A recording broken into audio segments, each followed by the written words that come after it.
离开身体前，你最后会听见什么声音？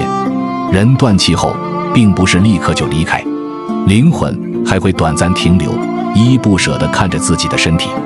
有的人会听见亲人哭泣，有的人听见阴差锁链的声音一步步靠近，有的甚至看到自己身体上的冷却痕迹，像在预示着轮回的走向。这些细节真的存在吗？